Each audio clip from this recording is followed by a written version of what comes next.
Hej! Nu ska jag läsa en saga som heter Klok kråka. Det var en gång en kråka. Han bodde högt uppe i ett träd. På sommaren blev det väldigt varmt. Sjöarna började torka ut och det blev brist på vatten. Det var svårt för kråkan att hitta vatten. Han blev jättetörstig och letade efter vatten. Men hittade ingenting på flera dagar. Han trodde att han skulle dö av törst. Trött som han var satte han sig högt upp i ett träd och tittade sig omkring. När han tittade ner såg han plötsligt en fin vattenkruka. Krukan var väldigt hög i formen. Han såg att det fanns vatten i krukan och han blev jätteglad och sa: äntligen får jag vatten.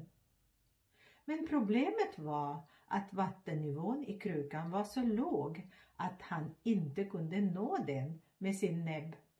Han blev ledsen. Han satte sig på krukan och började fundera. Vad skulle han göra nu?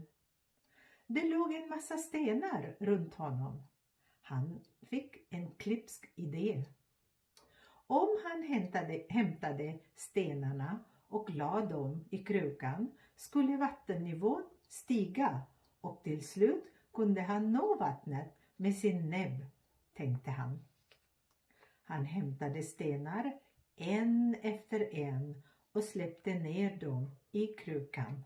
Och vattennivån började stiga och till slut kunde han nå vattnet med sin näbb. Han drack och drack tills han blev nöjd. Sen flög han iväg. Slutsatsen är: om man stöter på ett problem kan man lösa det på ett klokt sätt.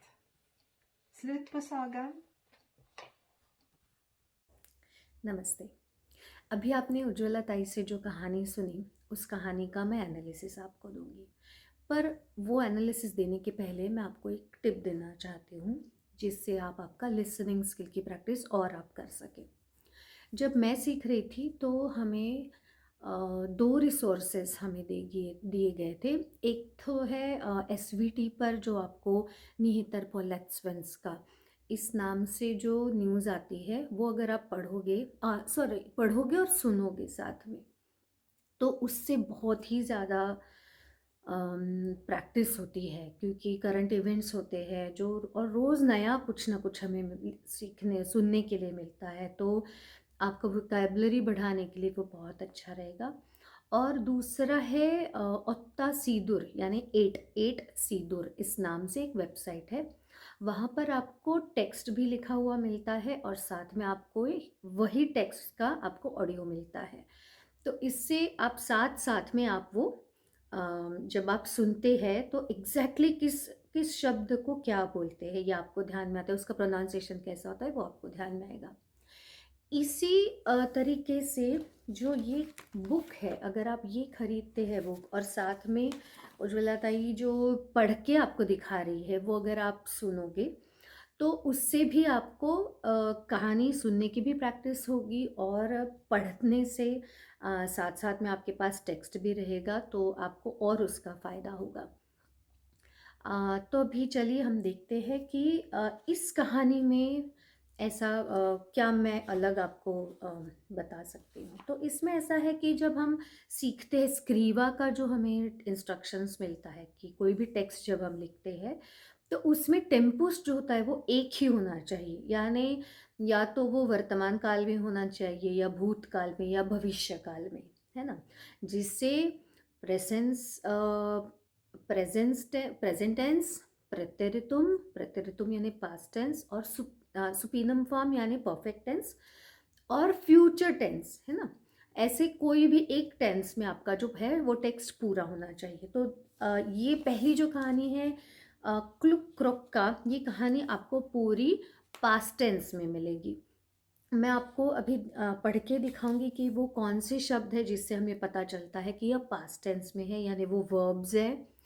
और साथ में ये video के नीचे जो subtitles रहेंगे उसमें मैं लिख के भी रखूँगी कि उसका इन्फिनेटिव फॉर्म यानी बेसिक फॉर्म, फिर प्रेजेंट टेंस, पास्ट टेंस और परफेक्ट टेंस यानी प्रेजेंट, प्रेतेरितुम और सुपीनम फॉर्म, इन तीनों फॉर्म में ये वर्ब कैसे चेंज होता है।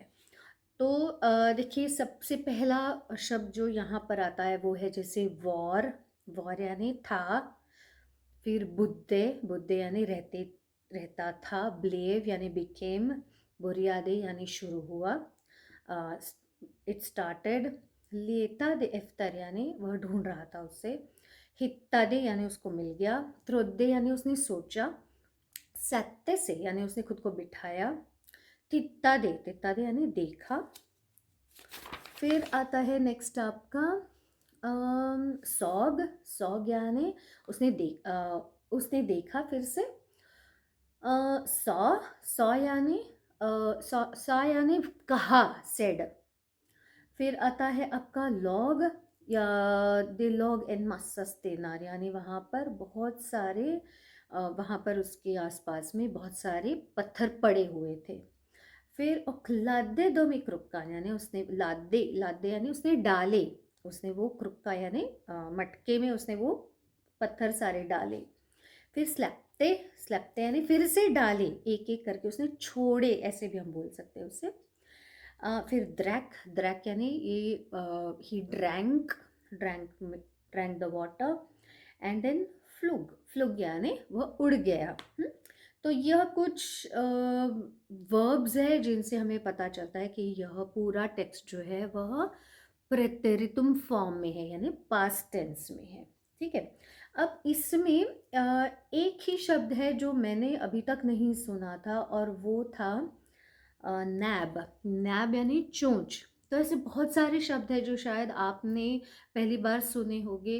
तो it will be really good एक आपको जस्ट एक इंटरैक्टिव बनाने के लिए कि आपने जो नए शब्द इसमें सुने आज जब इस कहानी के, तो उन उन शब्दों की एक लिस्ट बना के आप कमेंट बॉक्स में डालिए ताकि हमें पता चले कि आपने आज कौन से नए शब्द पढ़े हैं, उससे हम आगे उसको उसके बारे में हम आपसे बात कर सकते हैं, उन शब्दों का एनालिसिस शायद आपको दे सकते हैं, या फिर हमें उससे ये भी पता चलेगा कि आपको इस वीडियो से क्या आपको फ़ायदा हुआ। तो ये सारी चीज़ें आप कृपया कमेंट बॉक्स में डालिए ताकि हम आपको और भी आगे कुछ अलग तरीके से आपकी मदद कर सकें।